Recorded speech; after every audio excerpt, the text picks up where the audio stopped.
네, 반갑습니다. 귀한 주일 예배 오후에 이렇게 남존도의 주최로 세미나를 하게 된 걸 굉장히 영광스럽게 생각하고 귀한 시간을 내주신 목사님께 감사를 드립니다. 새삼 제가 이걸 준비하면서 이거 강론한다는 게 얼마나 힘든가 이걸 절실하게 굉장히 느꼈습니다. 그래서 목사님 매주마다 또 수요일마다 강론하시는 게 굉장히 어려운 거고 힘들다는 것을 느꼈고요. 학교에서 또 이렇게 학생들을 가르치는 선생님들 보면서 저도 우리 집사람 옆에 있지만 대수롭지 않게 생각한 부분도 있었거든요. 근데 준비하면서 정말 너무 대단한 거구나 이런 생각을 많이 하게 됐습니다. 이런 가르치는 은사를 가지신 분들 정말 존경스럽다는 생각을 많이 하게 됩니다.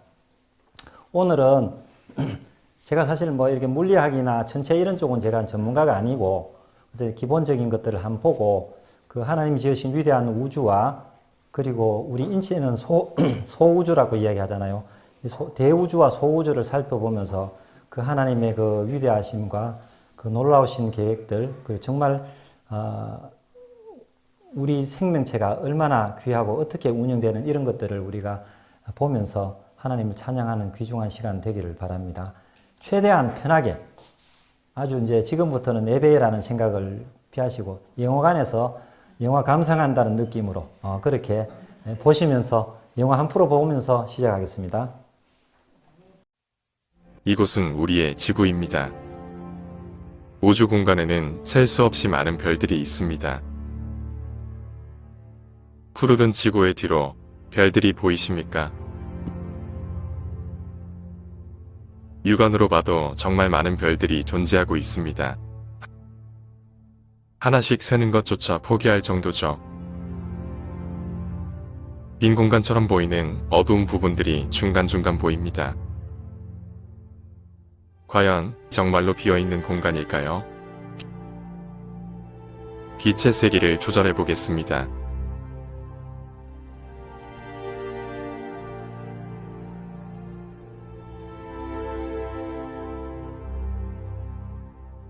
암흑으로 가득 찬 그저 빈 공간인 줄 알았던 사이사이로 더욱더 셀 수 없는 무수한 별들이 쏟아지고 있습니다.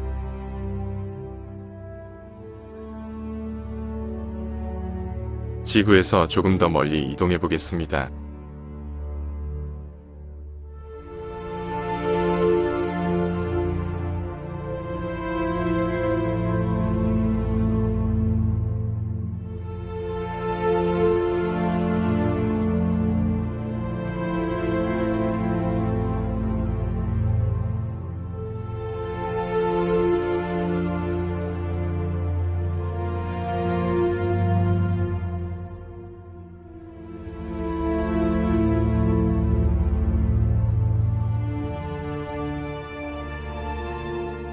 가운데 푸르게 빛나는 게 우리의 지구입니다.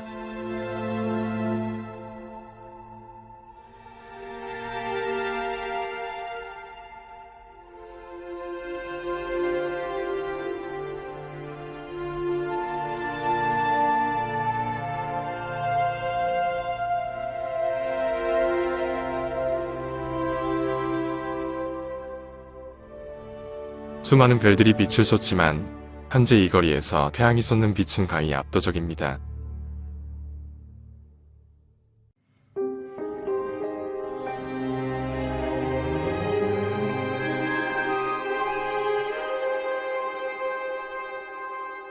조금 더 멀리 이동해 보겠습니다.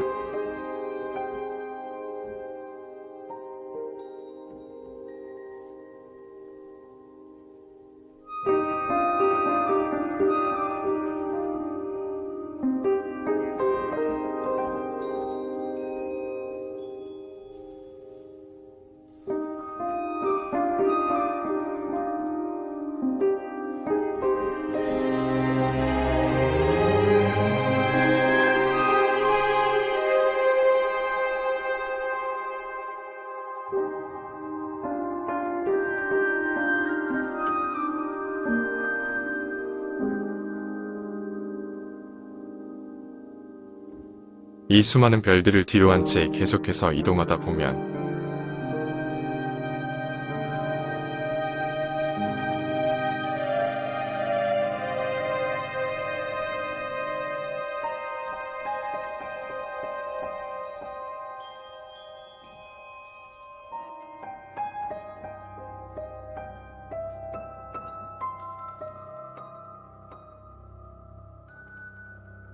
우리은하가 보입니다.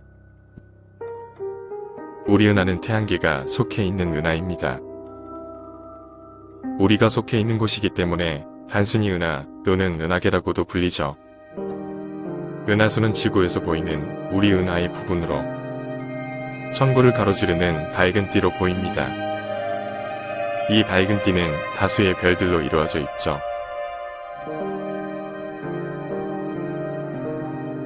지구에서 우리은하까지의 거리는 약 25만 광년입니다. 하지만 정확한 거리는 계속 변경되고 있으며 현재 가장 정확한 추정치는 2019년에 발표된 데이터에 따르면 약 2330만 광년입니다. 이것은 빛이 1년 동안 진행하는 거리인율 광년의 약 23배에 해당합니다. 짧은 시간 동안 함께 여행을 해주셔서 감사합니다. 이제 우리가 사는 지구로 다시 돌아가도록 하겠습니다.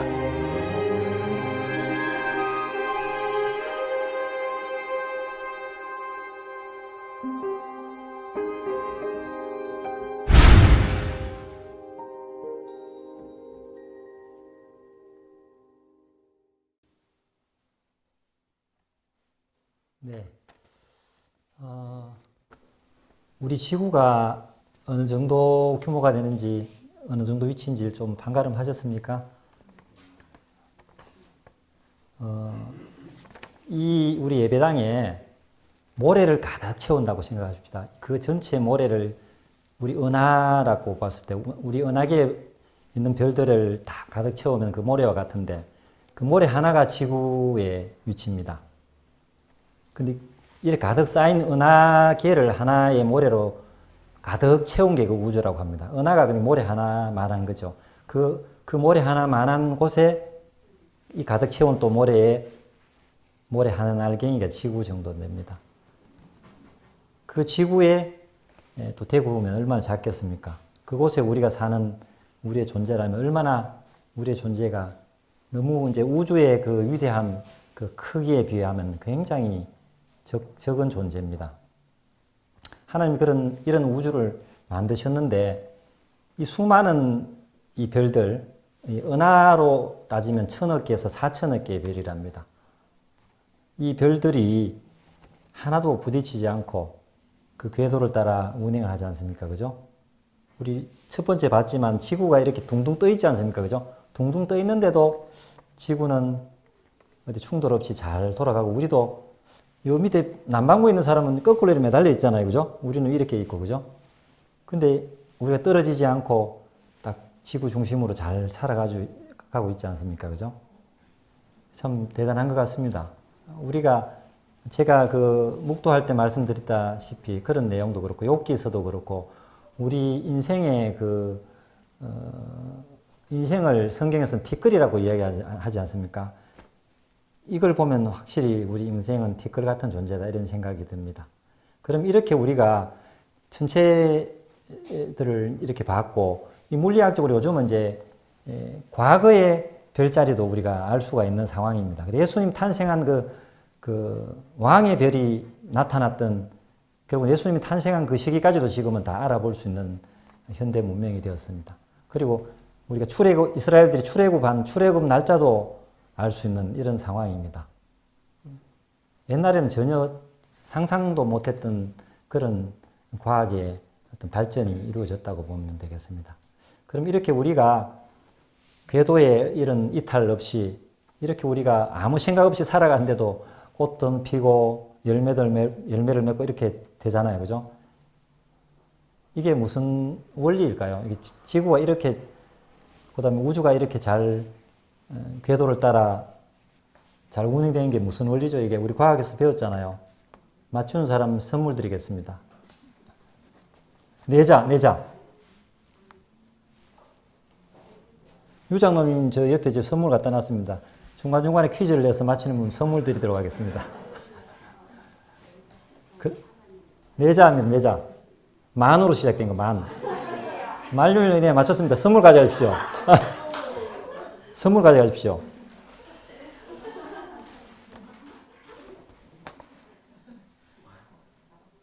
이제 만유 인력에 대해서 한번 보겠습니다. 뉴턴의 프린키피아입니다. And it's important because it tells of Newton's researches into how the universe works. 땅에 있는 물건은 아래로 떨어지는데 왜 하늘에 있는 저 큰 달은 떨어지지 않을까? 무슨 힘이 달을 지구 주위로 돌게 만들까? 뉴턴이 가졌던 생각입니다. 그건 2000년간 이 세계를 지배하던 세계관에 관한 질문이기도 했습니다. 아리스토텔레스는 하늘과 땅의 움직임이 서로 다르기 때문이라고 설명합니다. 땅은 불완전하기 짝이 없는데 하늘은 완벽함 그 자체여서 움직임이 다를 수밖에 없다는 거죠. 천체는 완벽한 원 운동을 하면서 자신의 궤도를 돌기 때문에 서로 충돌하지 않습니다. 그 중심에 우리가 사는 곳이 있습니다. 하늘과는 달리 지상계는 끊임없이 변화가 일어나는 불완전한 세계입니다. 이 불완전한 세계에 불은 변하지 않는 성질로 세상을 구성하는 기본 물질입니다. 불, 공기, 물, 그리고 흙. 가벼운 건 위로, 무거운 건 아래로. 이 네 가지로 만든 물질들은 모두 본래 있어야 할 곳으로 돌아가는 회귀 본능을 가지고 있죠. 돌도 자기 상태로 돌아가려고 합니다. 그래서 떨어지죠. 아리스토텔레스 말대로라면 사과도 본래 위치로 가기 위해서 떨어집니다. 하늘의 달과 땅의 사과가 다르게 운동할 이유가 있을까? 뉴턴은 그 답의 힌트를 갈릴레오의 관성 법칙에서 가져옵니다. 일상에서 관성의 법칙을 경험할 때가 있습니다. 차가 정지하는데 몸은 계속 앞으로 가려고 합니다. 차가 다시 가면 몸이 젖혀지죠. 멈춰 있으려고 하기 때문입니다. 움직이는 건 계속 움직이고 정지해 있는 건 계속 정지하려고 하죠. 마찰이 없는 경사면에 공을 놓으면 반대쪽에 같은 높이까지 올라갔다가 다시 제자리로 갑니다. 경사면 한쪽이 길어지면 어떻게 될까요? 공은 또 같은 높이가 나올 때까지 갑니다.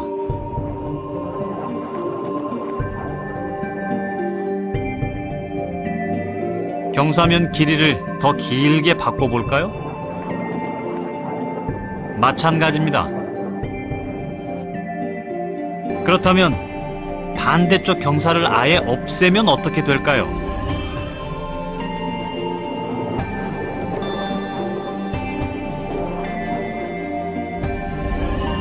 역시 공은 그 높이가 나올 때까지 계속 나아갑니다.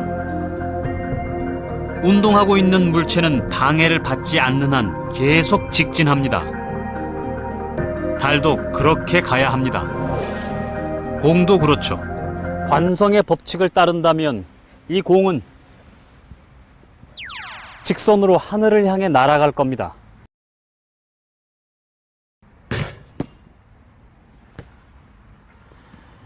하지만 공은 포물선을 그리다가 땅으로 떨어집니다. 중력 때문이죠. 공을 3개 던져봐야 마찬가지입니다. 좀 더 멀리 가지만 결국 떨어집니다. 그런데 공이 땅에 안 떨어지게 할 수가 있습니다. 공이 닿기 직전에 땅을 내리면 됩니다.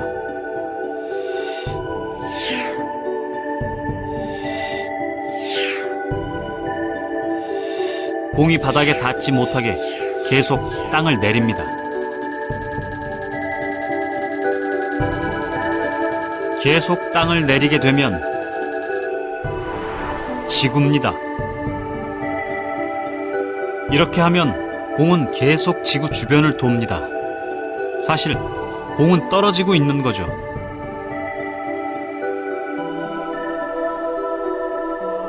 이것이 뉴턴의 생각입니다. 뉴턴의 이 생각을 그대로 적용해서 만든 게 있습니다. 인공위성입니다. 달도 인공위성처럼 떨어지면서 지구를 돕니다. 그런데 사과와 달은 도대체 왜 떨어지는가? 뉴턴은 서로 잡아당기는 힘 때문이라고 생각합니다. 뉴턴의 방정식은 복잡해 보이지만 사실 말로 풀어내면 단순합니다. 여기 두 물체가 있습니다. 이 두 물체는 서로 잡아당깁니다. 그 힘은 물체의 질량이 클수록 세집니다. 즉, 이 호두와 사과의 질량이 커질수록 잡아당기는 힘이 세진다는 말입니다. 그리고 둘 사이의 거리는 가까울수록 힘이 세집니다. 멀어질수록 약해지죠. 정확히는 거리의 제곱에 반비례합니다. 그럼 이 호두와 사과가 어떻게 서로 당기는지 실험해 볼까요? 당연히 변화가 없습니다. 지표면의 마찰력이 방해를 하고 있기 때문입니다. 마찰력이 없는 우주라면 둘은 붙을 겁니다. 만유인력의 법칙입니다. 우주에 가본 적도 없는 뉴턴이 그 사실을 어떻게 증명했을까요?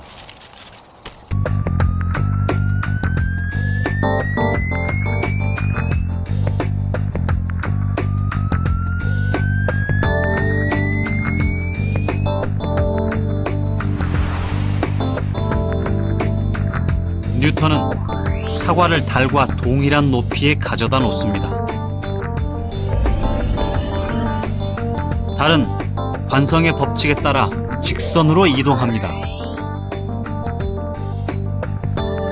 하지만 지구가 당기는 힘 때문에 아래로 끌려 내려옵니다.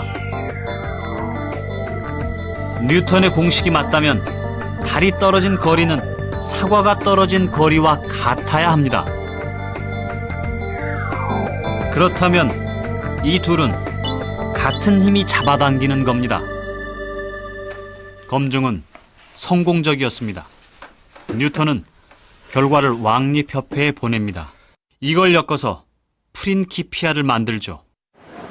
질량이 있는 것들은 서로 잡아당긴다. 가까이 있을수록 더 잡아당긴다. 영국의 작은 시골 마을에서 우주가 어떻게 돌아가는지 알았습니다. 만유인력의 법칙, 만유인력에 따라서 이 우주가 서로 당기고 그 궤도를 따라 이동하죠. 그리고 또 우리가 인식하지 못하고 살아가지만 지구가 있지 않습니까? 지구가 조금 기울어져서 돌잖아요.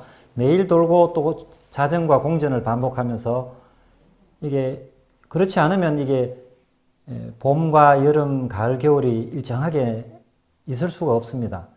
한쪽에서는 계속 봄만 되고 한쪽에서는 뭐 겨울만 되고 이렇게 되면 그것도 문제가 있지 않습니까? 이런 부분들을 다 하나님께서 그 말씀으로 태초에 하나님이 천지를 창조하시니라, 천지를 창조하느니라, 그 말씀 하나에 엄청난 깊이가 있습니다. 간단한 말씀이지만 그 속에 이런 만유의 인력의 법칙과 우리 인체 내에 이루어지는 그 여러 가지 이제 그 항상성의 작용들, 이런 것들이 다 들어가 있습니다. 우리는 뭐 의식하지 않고 살아갈 뿐입니다. 예, 오늘 제가 말씀드릴 내용은 생명 탄생과 노화라는 제목이 되겠습니다. 우주에 대해서 잠깐 본 것은 이 우주의 창세기에 보면 나오지만 뭐 삼층천에 가봤다는 바울의 이야기도 나오고 목사님 말씀하신 어떤 천국에 대한 말씀도 계시는데, 이런 부분들을 보면서 그 어떤 위대한 그 대우주의 그 신비가 우리 인체 속에서도 이루어지고 있습니다. 지금도 이루어지고 있습니다. 우리가 못 느끼고 의식 못할 뿐이지 하나님께서는 계속 우리를 만드신 대로 주관하시고 지금도 우리의 호흡을 이끌어 주셔서 우리가 지금 숨쉬고 그렇게 살아가고 있습니다. 오늘 말씀드릴 내용들은 저의 말이 아니고, 첫 번째는 진화와 창조 이 부분은 고려대학교 이정구 교수님의 말씀들을 좀 축을 해서 제가 좀 요약을 해봤고요. 그리고 건강한 노후라고 해서 우리나라에서는 서울 아산병원이 1등 병원입니다. 삼성병원은 2등 정도 되거든요. 그래서 서울 아산병원의 노인내과 정희원 교수님의 어떤 건강관을 중심으로 제가 말씀을 드릴 거고요. 그리고 노화의 종말이라고 노화를 이제 없앨 수 있다, 노화를 멈출 수 있다, 노화를 지연시킬 수 있다 이런 의미입니다. 그래서 하버드 의대 데이비드 싱클레어 박사님이 쓴 책이 노화의 종말이라는 책이 있습니다. 이게 세계적인 베스트셀러고 굉장히 유명한 책이고 이분이 세계 100인 안에 정도로 들 정도로 굉장히 유명한 분입니다. 그 내용을 중심으로 해서 우리 그리스도인이 그럼 그렇다면 어떤 건강한 삶을 사는 것이 바람직한가 이렇게 한번 보도록 하겠습니다.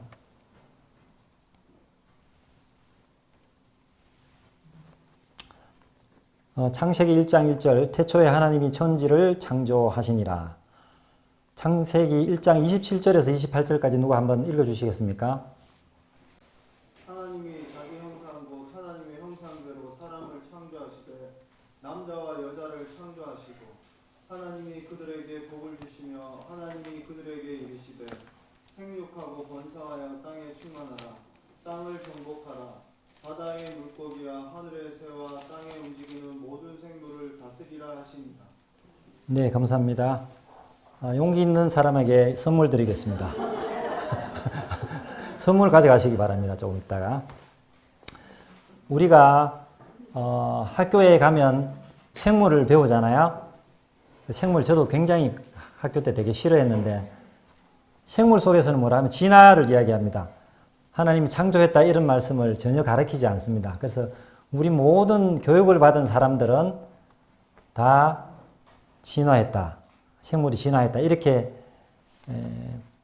우리의 어떤 의심이나 이런 걸 할 어떤 상황도 없습니다. 학교에서는 진도 나가기 바빠서 열심히 공부해서 그걸 가지고 답안을 기입해야 좋은 점수를 얻습니다. 그래서 지금 현재 우리 초등학생들이 교회에 나오는 비율이 몇 프로 정도 될 것 같아요? 옛날에 우리 그 기독교인이 한 20% 정도 된다고 했는데 지금 3%랍니다. 3%.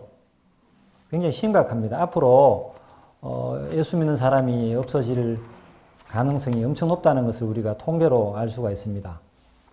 이 진화에 대해서 계속 이야기를 하고 있으니까 학생들은 그냥 우연찮게 이렇게 들었던 이 학업의 내용들이 과학자들이 그렇게 이야기했으니까 그렇게 믿고 있습니다. 그래서 이 사람들은 진화가 진짜 어떻게 되었는가를 오늘 살펴보고 창조는 그렇다면 진화가 잘못됐다고 창조가 맞는 건 아니잖아요. 창조도 뭔가 증거가 있고 뭔가 있어야 맞는 거지 않습니까? 세상에 어떤 책에도 하나님이 천지를 창조하셨다 이런 말씀을 기록된 책이 없습니다. 오로지 이 성경에만 기록되어 있죠. 그죠? 진화를 보면 어떻게 말을 하냐면 이 사람들이 진화는 우연하게 오랜 시간 동안 어떤 자연적인 과정을 거쳐서 경쟁적인 적자 생존을 통해서 발전해서 현재의 생물이 되었다. 이렇게 이야기합니다. 창조는 그 반대겠죠. 그죠? 생명이 과연 우연히 탄생할 수 있을지에 대해서 우리가 한번 검증을 해봐야 됩니다. 그죠? 그래서 이 사람들이 주장하는 게 뭐냐면 첫째는 무기물이라고 하는 게 뭐냐면 탄소, 질소, 뭐 이런 수소 이런 원소가 있습니다. 이런 것들이 모여서 아주 작은 아미노산이나 이런 생명체가 됐다고 이렇게 주장합니다. 그리고 이 작은 유기물이 생명세포가 되고 이 작은 하나의 생명체가 복잡한 생명체로 됐다. 이렇게 주장하는 것이 진화의 기본적인 틀이 되겠습니다. 근데 예전에 현미경이 없거나 전자현미경 같은 거 이런 거 없을 때 또 분자생물학이나 이런 것들이 발전하기 전에는 그게 그러려니 뭐 이렇게 진짜 생각했습니다. 근데 지금은 이런 굉장히 미세한 물질을 보는 현미경이라든지 분자생물학이 발전됨으로써 그것이 아니다라는 것을 우리가 알 수 있습니다. 요거는 우리가 생물학 책에서 많이 보는 내용들인데요.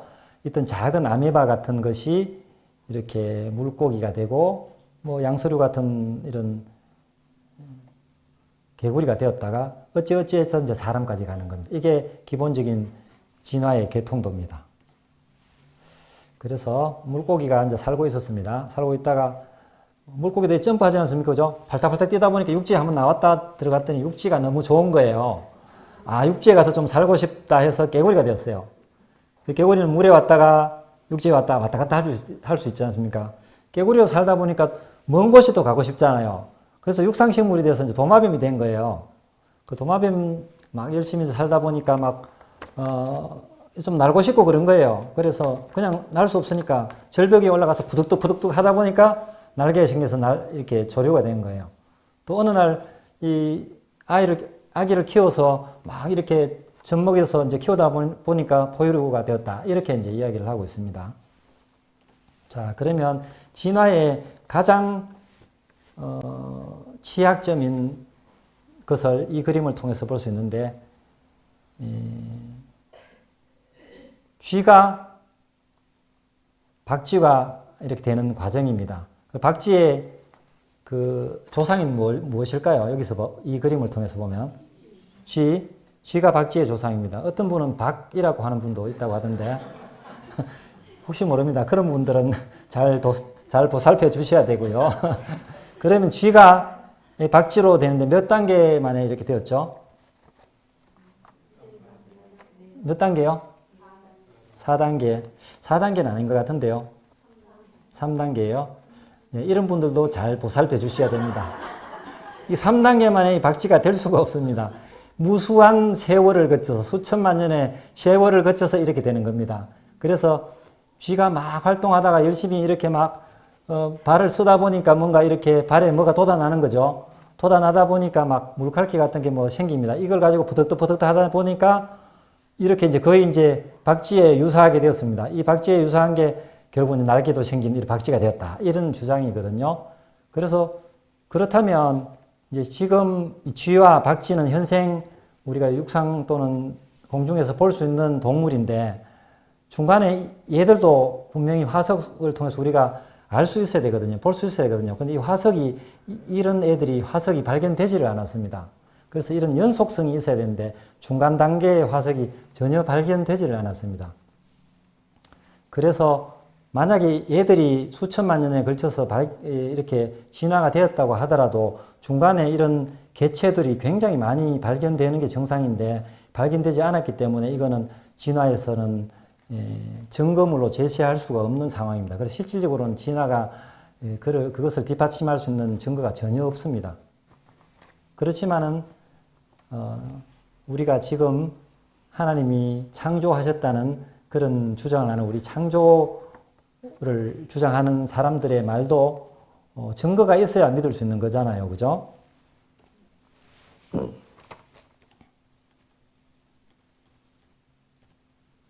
그래서 이걸 이제 화석유리라는 게 있는데요. 현생하는 육상 척추 동물을 이제 화석을 발견해 보니 이 목에 속한 이건 이제 분류하는 이제 어떤 단계입니다. 97% 이상이 화석률이 나왔고요. 전체적으로 봐서 80% 이상이 다 화석이 지금 발견되고 있습니다.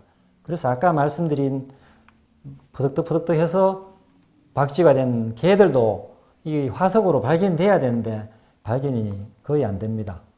이제 중간에 우리가 과학 시간에 배웠던 시조새라는 게 있습니다. 시조새라는 게 굉장히 비슷한 어떤 여러 가지 특성을 가진 시조새가 발견되어서 이게 진화가 되었다 이렇게 주장을 하는데 그 이외에는 전혀 화석이 발견되지 않고 있습니다. 그래서 이거는 그냥 그런 특성을 가진 동물이 죽었다가 아예 이제 멸종했는 거다 이렇게 볼 수밖에 없는 상황입니다.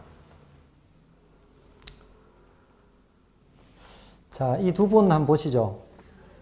닮았습니까? 이분도 지금 차림새가 보니까 이분하고 좀 굉장히 유사한 것 같아요. 그죠? 근데 이분을 교육을 많이 시키면 어떻게 학교에 좀 보낼 수 있겠습니까? 이때까지 이런 분을 교육을 시켜서 이렇게 우아하게 바뀌어서 학교에 갔다 이런 말 들어본 적이 없는 것 같습니다.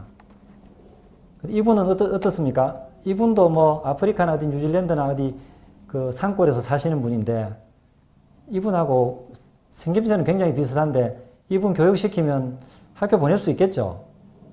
심지어는 대학도 보내고 미국 대통령도 될 수 있습니다. 우리 버락 오바마 대통령 아시죠?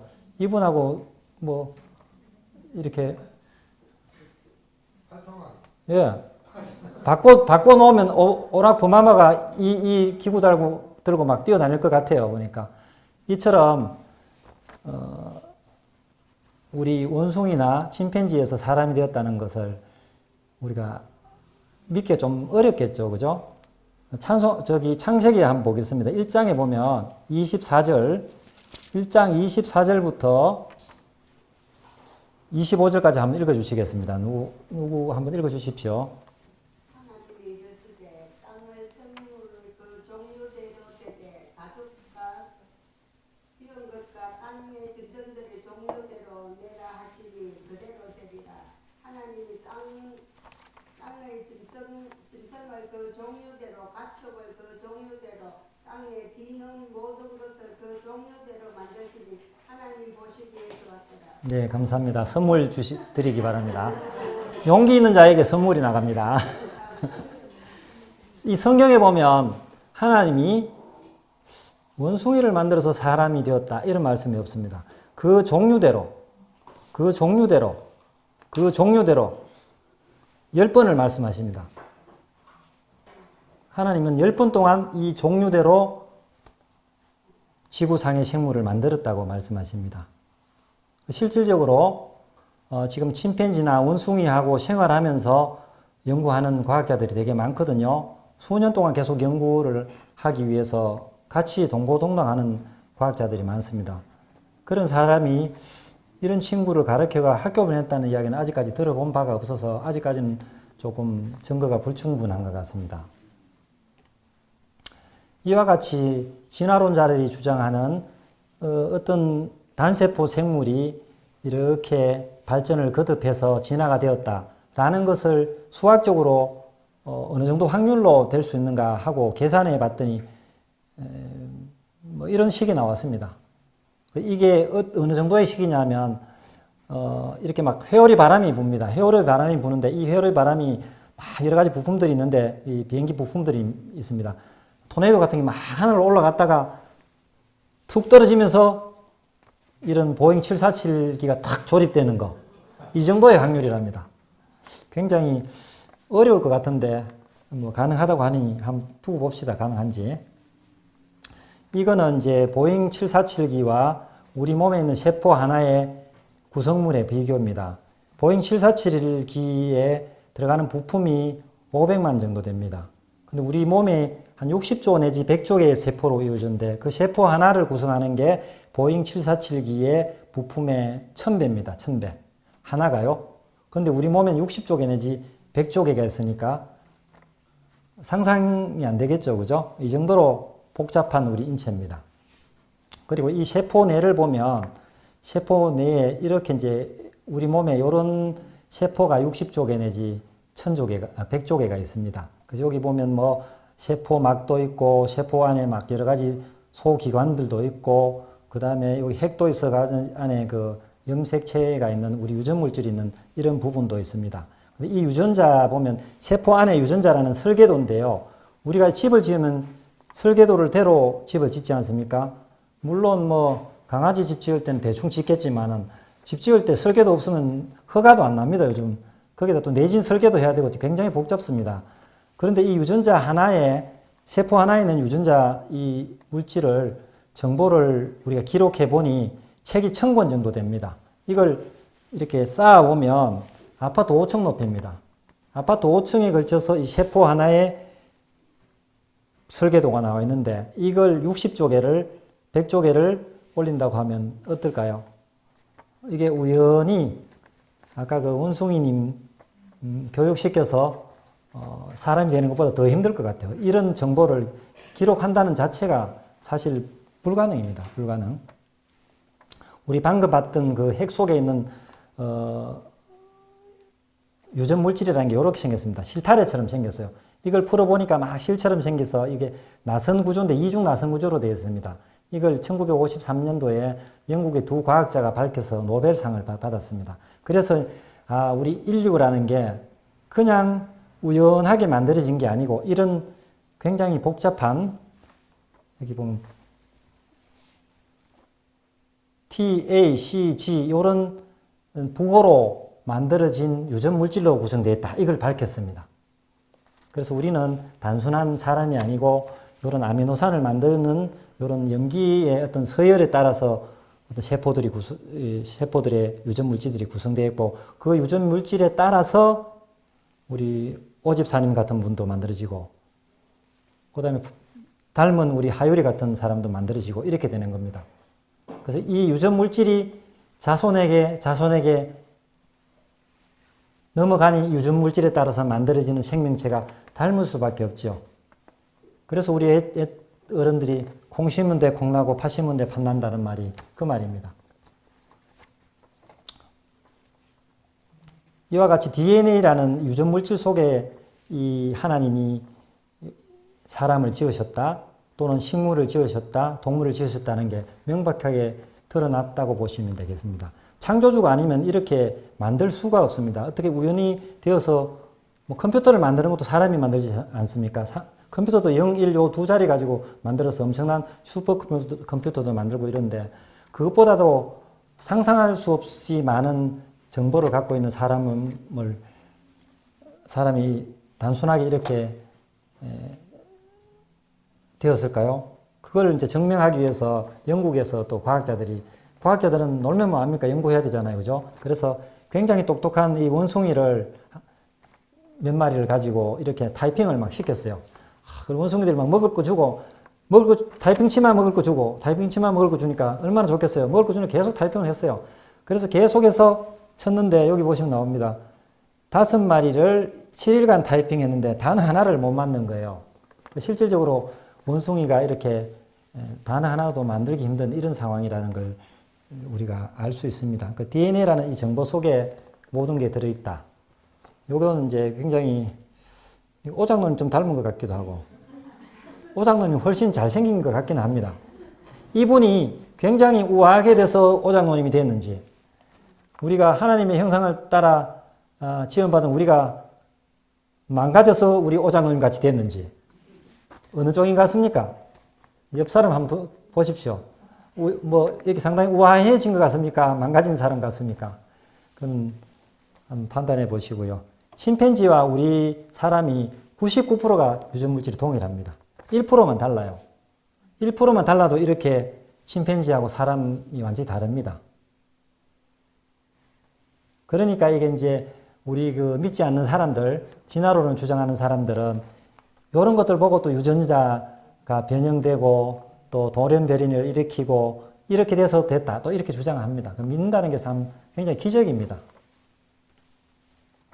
믿는 우리는 이 하나님께서 주신 이 인체 속에서 그 또 오묘한 것들을 발견할 수 있는데 이거 헤모글로빈이라는 건데 우리가 그 건강검진하면 뭐 헤모글로빈 수치가 13이다 이런 것들을 아마 알 수 있을 겁니다. 헤모글로빈이라는 것은 요 철분이 있는데 철을 가지고 중간에 많이 이 단백질들이 결합되어서 아까 그 보면 우리 세포 속에서 단백질이 만들어지는데 그게 막 꼬이고 접히고 막 이렇게 해서 단백질이 만들어지는데 그게 작은 단백질로 이제 적혈구가 이렇게 됩니다.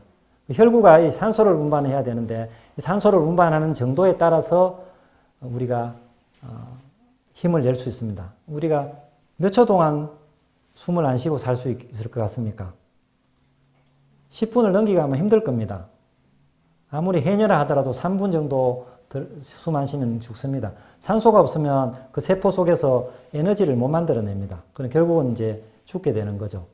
이 핵이 없는 이 적혈구가 이렇게 생긴 도넛처럼 모양으로 생긴 이 적혈구가 산소를 가장 잘 운반할 수 있는 그런 형태라고 합니다. 이런 것들도 하나님이 말씀으로 창조하실 때 충분하게 이런 것들이 다 들어간 거죠. 그리고 이 적혈구가 우리 몸 속에 2억 5천만 개 정도 있는데 피 한 방울에 2억 5천만 개의 적혈구인데 우리 몸속에 한 25조 개가 적혈구가 있다 합니다. 또 이게 한 120일 살다가 죽는데 매 초마다 200만 개씩 생산을 하고 200만 개 죽고 이렇게 계속해서 반복적으로 돼야 됩니다. 그렇지 않으면 빈혈이 오거나 문제가 생길 수 있겠죠. 우리 인체에도 보면 전부 혈관 덩어리입니다. 이게 지구를 2바퀴 반 정도 될 혈관들이고요. 이 혈관마다 이 적혈구가 들어가야 되잖아요. 적혈구 크기가 얼마냐 하면 우리 머리카락의 10분의 1입니다. 10분의 1 크기 속에 적혈구가 들어가는데 이 95,000km 되는 부분을 다 돌아야 되고요. 적혈구가 그러면 그냥은 못 들어갑니다. 이렇게 접해가 구부리가 들어가면서 막 그 적혈구 막이 부드럽고 아주 유연하게 돌아다니면서 이 산소를 잘 운반할 수 있습니다. 그래서 적혈구 막이 나이가 들수록 좀 단단해지고 그 다음에 음식물이나 운동 상태에 따라서 또 단단해지고 이렇게 됩니다. 이런 부분들은 다음 우리가 어떻게 해야 되는지 한번 볼게요. 그 심장도 보면 여러분 혹시 심장 오늘 내 피곤하니까 심장 좀 쉬었다 갈게 이렇게 심장 쉴 수 없죠? 뭐 나의 의지와 상관없이 심장은 계속 뜁니다. 죽을 때까지. 사람들이 이제 심장이 잘 안 뛰는 고장난 사람들 심장을 인공심장을 만드는데 몇 년 못 갑니다. 이게. 인체의 심장은 80년, 90년, 심지어는 100년 이상 뛰어도 계속 잘 뛰고 있잖아요. 우리의 의지와 상관없이. 이렇게 되는 게 과연 우연히 이렇게 뛸 수 있을지 모르겠습니다. 뇌도 마찬가지입니다. 뇌도 굉장히 많은 주름이 잡혀 있고 여기에 그래서 뭐 뇌와 같이 비슷하게 생긴 호두가 뭐 머리가 좋다 이런 말을 하는데 호두가 머리에 좋긴 하겠죠. 호두 속에 여러 가지 뭐 불포화 지방산 좋은 게 많으니까 좋긴 한데 실질적으로 이 뇌는 이렇게 많이 접힘으로 인해서 신경 어떤 전달을 신호 전달을 하기에 굉장히 좋은 형태로 이렇게 만들어져 있는 상태입니다. 이 안에는 굉장히 많은 어떤 전도 물질들이 있고 신경들이 굉장히 있습니다. 이런 것들을 정보 처리하는데 1초당 도저히 상상할 수 없을 정도의 정보를 처리합니다. 이 정보가 이 우수한 슈퍼컴퓨터의 한 1000배 정도의 정보를 처리한다고 합니다. 슈퍼컴퓨터를 아무리 갖다 놔도 1000대 갖다 놔도 우리 두뇌만큼 되지 않는다는 이야기입니다. 그리고 동물과 사람의 넘을 수 없는 장벽이 어떤 의지, 자유의지 같은 겁니다. 동물들은 변비가 없어요. 그냥 보고 싶을 때 막 쌉니다. 눕니다. 사람은 물론 어릴 때는 그래 하지만 교육시키면 잘 가리잖아요. 여러분도 지금 잘 계시잖아요. 뭐 그런 게 없다면 여기 뭐 난장판 되었을 겁니다. 뭐 의지대로 하면 그냥 뭐 퍽퍽하고 막 이렇게 냄새도 나고 이렇게 돼서 생활 자체가 안 될 겁니다. 이런 부분들이 동물이 사람으로 될 수 없는 그런 부분입니다. 요거는 눈인데요. 눈에 보면 여기 보면 각막이 있고 동공, 수정체, 모양체, 홍체, 뭐 공막이라는 게 있고 맥락막, 망막, 그 신경, 시신경 굉장히 복잡습니다. 복잡한데 여기 망막만 하더라도 이게 수용체가 한 1000개 됩니다. 수용체라는 게 뭔가 이렇게 인식할 수 있는 어떤 센서를 우리가 인식할 수 있는 센서 같은 거라고 보시면 됩니다. 그 빛을 인식할 수 있는 센서들이 한 1000만 개 정도 있는데 이것이 어떤 햇빛의 빛의 패턴이나 형태를 가지고 신호를 보내가지고 이걸 갖다가 우리 시각을 만들어 줍니다. 그래서 이게 1초당 일어나는 것을 흉내 내려면 이게 슈퍼컴퓨터로 100년 이상 걸립니다. 그래서 슈퍼컴퓨터를 우리가 한쯤 짊어지고 한 발자국 이동해서 100년이죠. 100년 기다렸다 다음 가고 이렇게 돼야 됩니다. 그걸 우리는 아무 생각 없이 몇 초마다 그냥 우리의 행동들이나 이런 것들이 이루어질 수 있잖아요. 이건 도저히 컴퓨터나 어떻게 이런 것들로 할 수가 없습니다. 그래서 우리 진화론을 주장한 다윈이 마지막에 일기를 썼습니다. 일기장을 제가 봤는데 뭐라고 기록되었냐 하면 우리 승철 스님이 뭐 그랬다고 그러잖아요. 뭐 마지막에 고백하고 돌아가셨다 하죠. 잘못했다고. 다윈도 똑같은 일기를 썼습니다. 내가 진화론을 열심히 연구했는데 아무리 생각해도 눈을 보니까 진화론이 잘못됐다. 이렇게 일기에 쓰고 사망을 했습니다.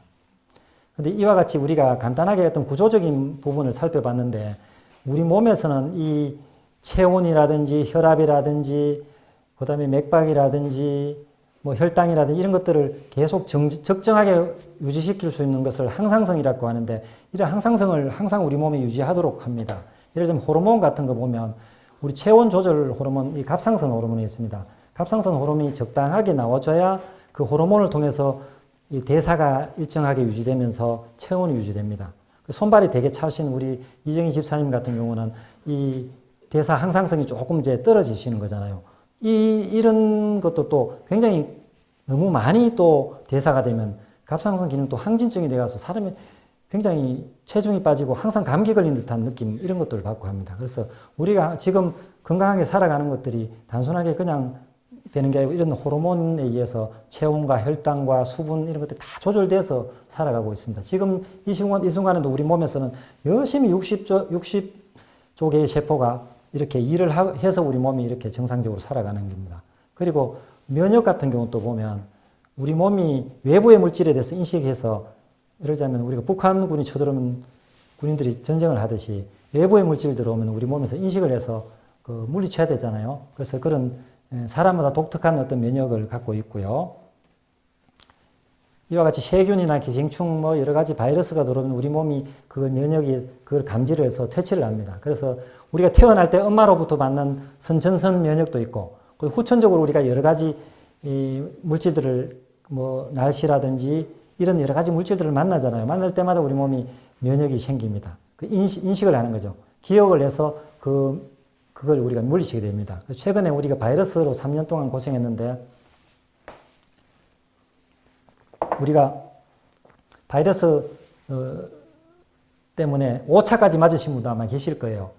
그러니까 이 면역을 위해서 이런 주사도 맞고 이렇게 됩니다. 그러면 우리 면역이 그걸 기해서 우리 몸의 인체가 항상 일정하도록 우리 생명 활동을 유지할 수 있도록 이렇게 되어 있다는 게 너무나도 굉장히 굉장합니다.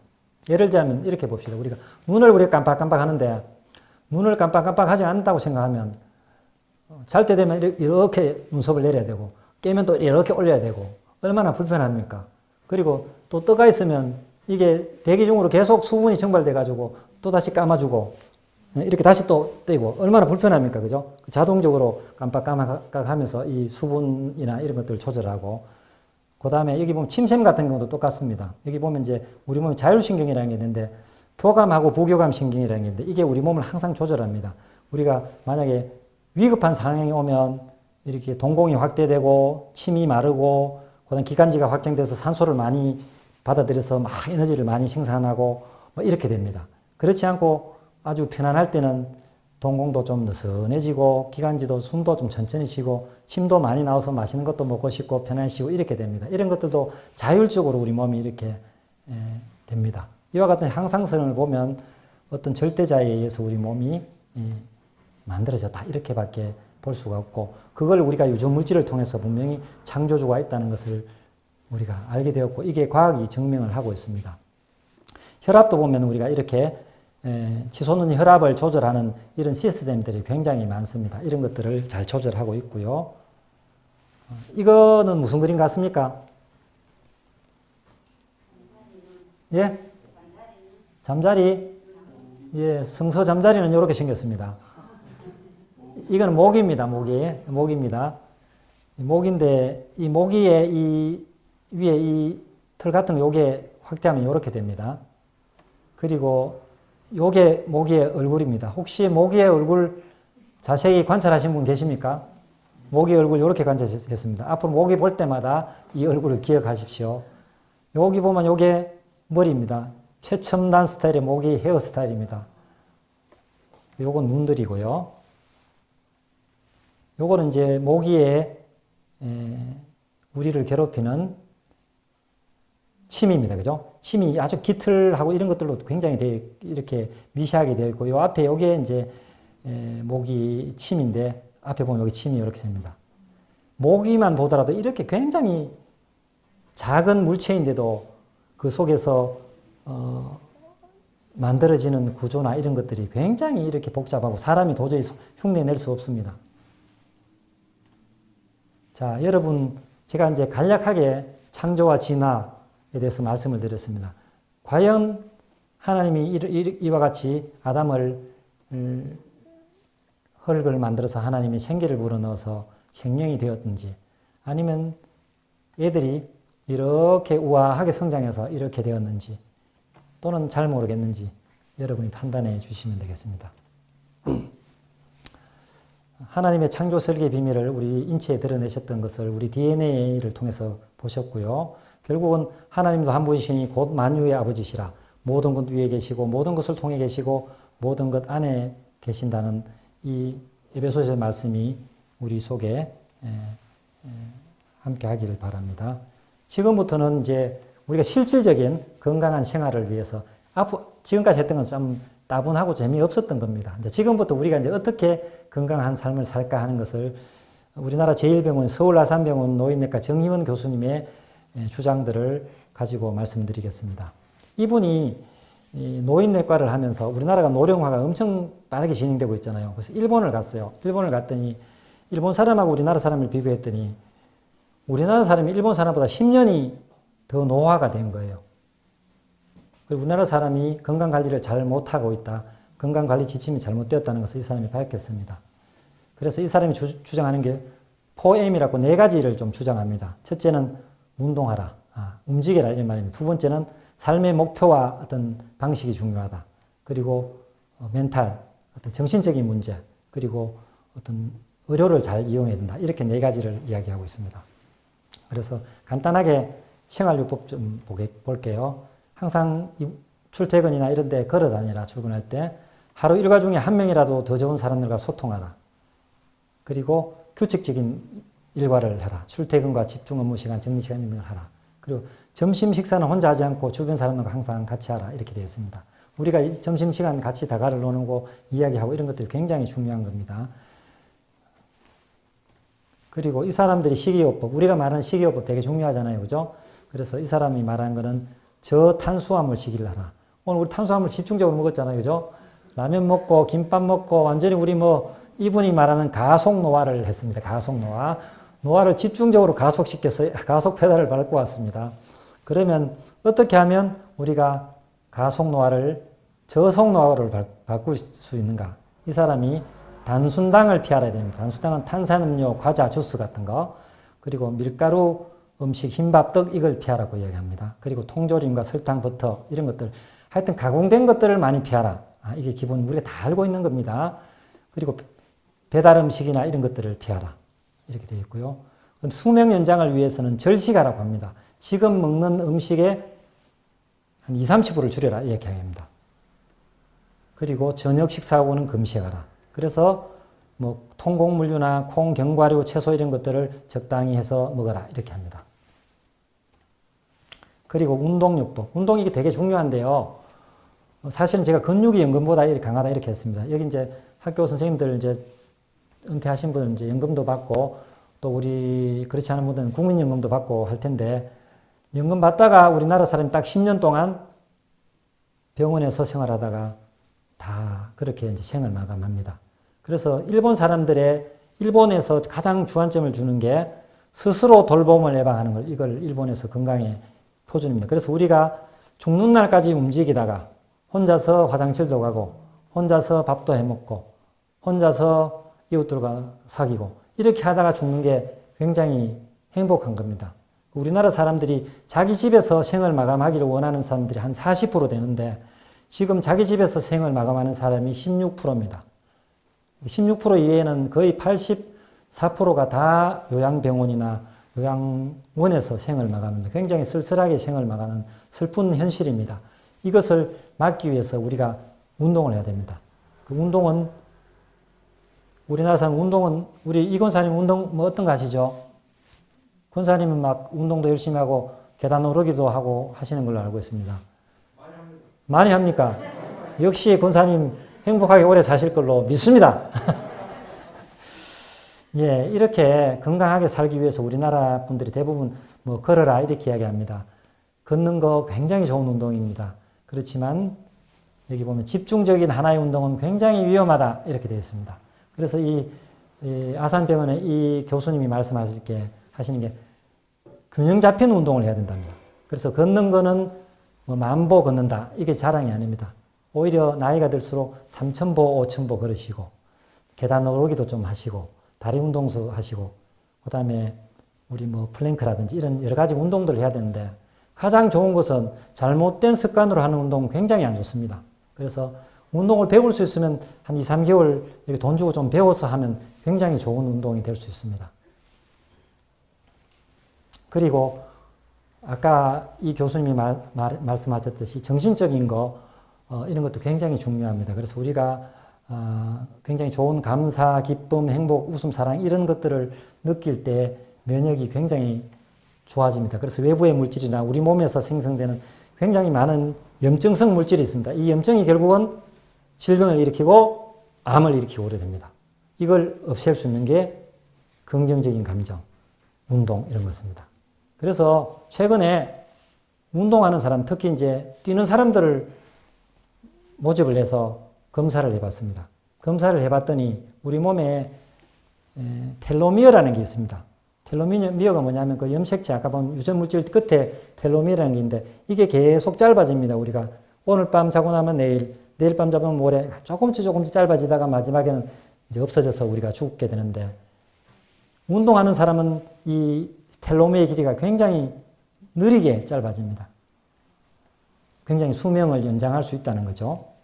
그리고 이런 긍정적인 감정을 느낄 때 발생한 여러 가지 이 호르몬들이 우리 몸속에 염증이나 안 좋은 물질을 치유를 합니다.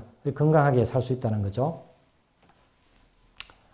요거는 이제 우리가 탄수화물을 먹은 후에 당뇨가 어떻게 변하는가를 보고 있습니다. 요건 이제 시간이 이렇게 지나면서 우리 피 속에 있는 포도당이 어떻게 변하는 걸 보여주는 그림입니다. 여기 보면 약간 연두색 빛이 나는 게 요게 한 100에서 140 정도 되는 당뇨 수치입니다. 그래서 제일 위는 요 안에 제일 높은 게 요렇게 올라갔다가 요렇게 이렇게 조절되는 게 당뇨가 굉장히 잘 조절되는 겁니다. 그런데 오늘 같이 우리가 가속노화 식사를 했을 때 맛있는 라면과 쌀밥과 빵과 달콤한 과일들을 먹었을 때 이렇게 확 올라갑니다. 이렇게 많이 올라가니까 우리 몸에서 줄여야 되잖아요. 그래서 또 인슐린이 확 분비가 됩니다. 그 췌장이 죽을 지경입니다. 그래서 이걸 또 급격하게 낮추다 보면 또 저혈당에 또 빠집니다. 이런 가속노화를 촉진하는 식사를 했을 때 우리 몸이 굉장히 그러니까 위험을 느끼고 손상을 받습니다. 그래서 여기 보면 과일들 보면 여기 음식들을 보면 가속노화를 촉진하는 게 GI라는 개수가 있는데 GI가 수치가 높을수록 이렇게 당이 높습니다. GI 수치가 낮을수록 낮고요. 여기 보면 식빵, 흰쌀밥, 라면 이런 것들은 거의 90대 가까이 되고요. 현미밥은 조금 낮습니다. 보리 같은 건 50 좀 많이 낮고요. 과일들도 생각보다는 수박 60, 바나나 55, 포도 50 굉장히 높습니다. 근데 보면 키위, 귤, 배 이런 건 조금 낮기는 합니다. 딸기도 조금 낮기는 하네요. 그래서 이 높은 혈당을 낮추기 위해서 뭐를 하느냐, 이제 아침 식사 후에 한 1시간 또는 30분 후에 운동을 하면 이렇게 우리가 150 정도로 낮출 수 있습니다. 그래서 이건 그래프로 우리가 충분하게 데이터를 낸 건데 당뇨가 있건 없건 간에 운동을 식후에 하면 굉장히 좋습니다. 만약에 운동을 안 하면 이 당들이 막 쌓입니다. 이 당이 적혈구에 쌓인 걸 우리가 당화 혈색소라 합니다. 그러니까 혈색소에 당화가 됐다. 당이 붙었다는 뜻이거든요. 이게 5.7% 이상 되면 당뇨 전 단계에 진입했다. 그래서 6.3 정도 되면 아마 우리가 당뇨약을 먹고 심지어는 6.5, 막 7, 8 넘어가는 분도 계십니다. 그렇게 이제 막 많이 올라가면 혈구들이 적혈구가 이제 전하를 떼요. 음전하를 띱니다. 음전하를 띄기 때문에 음전하가 띄면 서로 밀어내거든요. 밀어내면서 이렇게 서로 띄어주면서 산소를 운반하면서 우리 몸에 이제 이렇게 에너지를 발생할 수 있도록 하는데 이렇게 많이 이제 먹게 되면 이 전하들이 사라지면서 붙어 댕깁니다. 혈구들이 붙어가지고 끈끈해지고 산소 운반이 안 됩니다. 그러니까 우리 당뇨 환자나 어떤 혈구 수치가 낮은 사람들이 뭐 발에 어떤 상처가 생기면 안 난다든지 눈이 실명을 한다든지 이렇게 됩니다. 그래서 운동이 그만큼 중요하다는 거고 음식을 먹더라도 우리가 단백질과 채소 같은 걸 먼저 먹고 탄수화물, 밥 같은 걸 먹었을 때는 당뇨가 운동하는 단계 정도로 굉장히 떨어집니다. 음식 먹는 순서도 굉장히 중요하다는 걸 보여주고 있고요. 그러면 우리가 그리스도인이 건강한 삶을 사는 게 어떡할까 이런 것들을 보기 위해서 이제 다니엘서 보면 다니엘이 그렇잖아요.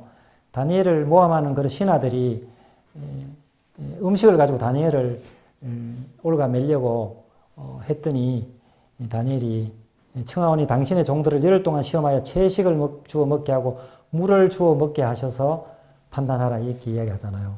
다니엘이 채식과 물을 먹고 오히려 더 얼굴이 밝아지고 좋아졌다 이런 이야기지 않습니까? 그래서 이런 이제 다니엘의 말처럼 실질적으로 이런 식생활이나 했을 때 우리 건강이 어떻게 될까 그것들을 하버드 의대 노화연구소의 재현을 통해서 우리가 확인할 수 있는데요. 지구상에서 블루존이라는 곳이 있습니다. 세계 최대 4대 그 장수 마을이 있는데 그 장수 마을에 구경을 잠깐 가도록 하겠습니다. 이렇게 4개 중에 지중해 있는 이탈리아의 마을을 한번 구경하도록 하겠습니다. 그래서 이분들이 방금 보셨지만 이카리아 사람들의 3분의 1 이상이 90세 이상입니다. 이런 분들이 놀지 않고 저렇게 일도 하면서 사회생활을 합니다. 저 사람들이 종교가 있는데 그리스 정교도들이 굉장히 많고요. 이런 분들이 이렇게 항상 규칙적으로 생활을 하지만 또 금요일 되면 모여가지고 파티도 하고 굉장히 즐겁게 놀고 이렇게 사회생활을 굉장히 잘하고 있습니다. 그러면 이제 우리가 그리스도인들이 아까 다니엘이 먹은 그 채소와 물만 가지고도 반짝반짝하는 피부를 갖게 되었는데 이것을 그 하버드대 노화연구소에서 말하는 내용을 중심으로 제가 정리를 한번 해보겠습니다. 첫째, 적게 먹으라고 합니다. 최근에 우리 약국에 온 분 중에 거의 90 좀 넘으신 분이 혼자 오셨어요. 엄청 건강하시고 남자분이 어떻게 이렇게 건강을 유지하셨어요 하니까 소식 이야기하시더라고요. 소식.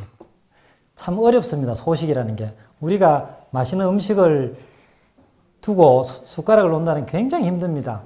근데 욕심을 버리는 게 중요한 것 같아요. 우리 삶에도 욕심을 버리고 음식에도 욕심을 버리면 장수하고 건강할 것 같아요.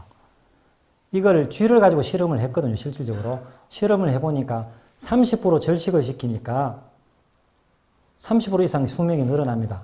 또는 움직임도 더 빨라지고 노화가 굉장히 진행이 더디게 됩니다. 그리고 이걸 사람들한테도 실험을 한번 해봤어요. 원래 실험하기가 쉽지 않은데 사람들이 이렇게 밖에 못 나가고 갇힌 곳에서 실험을 했는데 한 30% 절식을 하니까 혈압 수치, 당뇨 수치가 20% 떨어졌고요. 고지혈증 수치가 30% 떨어졌습니다. 그리고 나머지 신체 지수들이 굉장히 다 좋아졌어요. 이것들은 실험을 통해서 분명히 밝혀졌고요.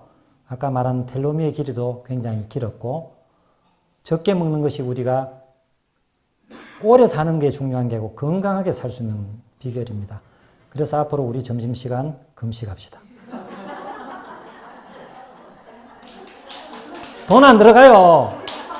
우리 예산도 없는데 금식해요. 금식. 한 달에 한 번 금식합시다. 두 번째는 간헐적 단식 또는 주기적 단식 이것도 되게 중요합니다. 이것도 실험을 통해서 3일마다 굶긴 쥐가 이게 이뮤노글로부린이라는 게 있는데 안 좋은 이뮤노글로부린의 숫자가 굉장히 줄어들었습니다.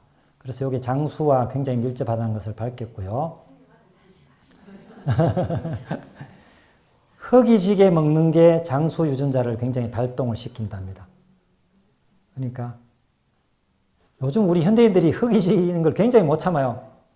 설사를 하는 장염에 걸렸음에도 불구하고 계속 먹습니다. 먹고는 싸고, 먹고 싸고, 먹고 싸고. 동물보다 못해요, 오히려. 우리 강아지는 설사하면 안 먹거든요. 그럼 하루 이틀 만에 나왔습니다. 강아지봐도 못해, 우리가. 그리고 육류와 유제품을 줄이라고 합니다. 특히 붉은색 고기가 심혈관 질환을 유발하고 암을 유발합니다. 그래서 이걸 분석해 봤더니 메티오닌이라는 아미노산이 있습니다. 메티오닌이 많이 든 식단이 이제 이 붉은 고기 속에 많고요. 그래서 가능하면 붉은색이 적은 단백질을 먹어라. 그렇게 이야기를 하고 있습니다. 그리고 땀을 흘려라. 땀을 흘려 굉장히 중요합니다. 그래서 주 5일 30분씩 달리는 정도의 수준을 하면 10년 이상 텔로미어가 길어진다. 이렇게 나와 있고요. 운동을 하면 우리 몸에 이렇게 에너지를 만들어내고 하는 그런 물질이 증가해서 생존 회로가 굉장히 활성화되고 그렇게 됩니다. 그리고 근력이 증가될수록 우리 모세혈관들을 여러분 아까 95,000km 지구 2바퀴 반 되는데 여러분들 아마 지구 2바퀴 반 돌기 힘들 겁니다. 모세혈관이 다 죽고 말라붙고 사라져갖고 2바퀴 못 돌걸요. 운동하면 2바퀴로 다시 늘어납니다. 더 운동하면 2바퀴 반 늘어납니다. 운동하셔야 됩니다. 땀을 흘리셔야 됩니다. 그런데 운동 방법 중에 최근에 이 하버드대에서 제언하는 게 어떠냐면 고강도 운동을 이제 단계적으로 해야 됩니다. 그래서 천천히 걷다가 좀 빨리 달리다가 굉장히 빨리 달려서 숨 막힐 정도로 말하기 힘들 숨 막힐 정도로 달려서 또 느리게 운동하다가 이걸 계속 반복 한 2바퀴 정도 반복하면 됩니다. 이 정도 하면 한 바퀴만 반복하라도 하루에 10분만 운동하면 되거든요. 2바퀴 하면 15분 정도 하면 됩니다. 15분만 투자하십시오. 그러면 여러분 아마 9시까지 교회당에 나와가지고 조 목사 어디 갔노 하고 익할 겁니다. 그리고 근력 운동도 좀 하셔야 됩니다. 스쿼트나 헬스장 기구들 이런 것들을 통해서 우리가 땀을 흘리는 게 적게 먹는 것보다도 더 오히려 더 나을 수도 있습니다. 그러면 우리가 아까 보셨던 그 당 수치라든지 이런 것들이 개선되고 몸에 쌓이는 노폐물들이 자꾸 배출되고 염증 수치들이 줄어들어서 여러분들이 들은 암 보험 필요 없을 수도 있습니다. 그리고 5번은 조금 뭐 그렇긴 한데 일시적으로 체온을 올리거나 내리고 이런 것들도 좋다고 나와 있고요. 그리고 대인관계가 되게 중요합니다. 사람들과 어울리고 가족과 굉장히 어울리고 이런 것들이 되게 중요한데 대인관계가 부족한 사람은 하루 담배 15갭이 피운 사람 정도의 염증 수치나 안 좋은 상태랍니다. 그리고 알코올 중독자 정도에 되는 거고요. 비만보다 2배 이상의 영향을 주고 또 음식을 먹는 것도 중요하지만 서로 사랑하고 어울리는 것 이게 굉장히 건강에 좋다는 게 밝혀졌습니다. 네, 맞습니다. 우리가 그래서 교회에서 같이 모여서 서로 성도의 교제하고 찬송하고 안부를 묻고 하고 이게 얼마나 좋은지 모릅니다. 우리 100세까지 우리 이곳에서 서로 성도의 교제를 하다가 천국 가도록 합시다. 그리고 우리가 먹는 물질 중에 항산화 물질이라는 게 있는데 우리 방금 제가 저기 준비한 비타민C도 항산화 물질이고요. 항산화 물질 이거는 노화를 줄이는 굉장히 중요한 물질입니다. 그래서 이게 아까 우리가 봤던 유전 물질들이 있었죠. 우리 인체를 구성하는 설계도 같은 이게 우리가 막 안 좋은 공기를 마시고 햇빛에 너무 또 많이 걸리고 또 스트레스 받고 이러면 막 유전 물질이 손상을 받아요. 손상을 받으면 이걸 복구를 해야 되거든요. 우리 몸에 복구할 수 있는 힘을 키워줍니다. 복구가 안 되면 이게 염증이 생기고 우리 몸에 병이 생기고 또 암이 생기고 이래 됩니다. 그래서 뭐 딸기와 이런 감 같은 데 있는 색깔 있는 채소들, 과일들 먹어주고요. 식물이 또 스트레스 받을 때 만들어지는 라스베라토롤이라는 이런 포도 껍질 물질 이런 것들도 있고요. 뭐 처방도 엔테론 이런 약으로 나오는 것도 있긴 있습니다. 그리고 여러 가지 이런 좋은 물질들을 만들어서 건강 장수하기를 바랍니다. 그리고 최근에는 노화 예방 백신도 만들어진다고 합니다. 그래서 한 50대, 60대 돼서 노화 예방 백신 한번 탁 맞으면 70까지 건강하게, 70대에서 또 한 번 탁 맞으면 100세까지 건강하게 이런 물질도 개발하고 있다고 해요. 참 무서운 세대입니다. 어떻게 될지 모르지만은 오히려 그렇게 맞다가 저기 옛날에 높은 탑 샀다가 흩어진 사람같이 되는 게 아닌지 모르겠습니다. 자, 결론을 내겠습니다. 그래서 우리가 소식하라. 결국은 열량 섭취를 줄여야 됩니다. 우리 좋은 열량을 먹어야 되겠죠. 보통 하루에 2000kcal 정도 먹는데 뭐 가공된 쌀밥, 그다음에 빵 같은 거, 국수, 라면, 뭐 달콤한 과일, 맛있는 우리 차 먹을 때 넣는 시럽 같은 거 이런 것들 완전히 가속노화 페달을 밟는 식사입니다. 이런 것들을 줄이셔서 건강하시기 바라고 또한 스트레스를 많이 받고 이런 거 사소한 일에 신경 쓰면 안 됩니다. 하나님이 우리의 미래를 주관할 테니 오늘 일은 오늘 걱정하시고 내일 일은 걱정하지 말고 살기를 바랍니다. 그리고 운동하고 우리에게 주어진 삶에 자족하고 감사하고 그렇게 사는 것이 굉장히 우리 건강을 유지하고 행복한 삶이 되는 것 같습니다. 혹시 질문 있을까요? 오늘 제가 사실 두서없이 말씀을 드렸는데 준비는 한다고 했는데 굉장히 제가 이렇게 뭐 단순하게 설명하는 게 되게 쉬웠는데 이게 장시간에 걸쳐서 말씀한다는 게 너무 힘든 것 같습니다. 아까 시초에 말씀드렸다시피 강의하시는 분들 다시 한번 존경하고요. 들어주셔서 감사합니다. 기도하고 일단 말씀 많이 들었습니다. 네, 감사합니다. 네, 기도하겠습니다. 하나님 태초에 천지를 창조하시고 하나님의 형상을 따라 사람을 만드셨습니다. 그리고 세상 속에 온갖 식물과 동물을 만드시고 만드신 그것으로 버려두지 않고 주관하시며 오늘 우리도 이 시간 살아 호흡하며 우리 속에 어떤 일이 일어나는지 이 우주에 어떤 상황이 벌어지는지 우리가 알지 못하지만은 오늘 잠깐의 생각하는 시간을 통해서 하나님의 그 광대하신 위대함과 전능하심을 보았습니다. 우리 인생이 얼마나 티끌같은 존재인가 생각하게 하시고 사소한 일에 마음 상하지 않고 주어진 일에 자족하며 하나님을 찬양하는 백성들 되게 하셔서 늘 감사하고 기뻐하고 찬양하며 사랑하며 성도들을 더욱더 섬기며 주의 주신 몸된 교회를 위해서 충성하는 자들 되도록 인도하여 주시옵소서. 예수님의 이름으로 기도드립니다. 아멘. 네, 감사합니다. 네.